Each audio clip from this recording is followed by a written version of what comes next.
Ditch the default and make your team stand out. Here's how to get a custom logo on ESPN Fantasy Football. First, head over to the ESPN Fantasy Football website and sign into your account. Make sure you're logged into the league where you want to change your logo. Next, navigate to your team page. You should see an area or button labeled something like Team Settings, Edit Team, or maybe even just your team's name. This is where the magic happens. Click on that button or team name. Look for an option to either upload logo and choose the image you want to use, or it may say change logo.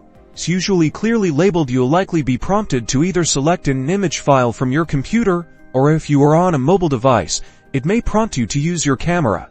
And from there select your photo. Now, upload your image.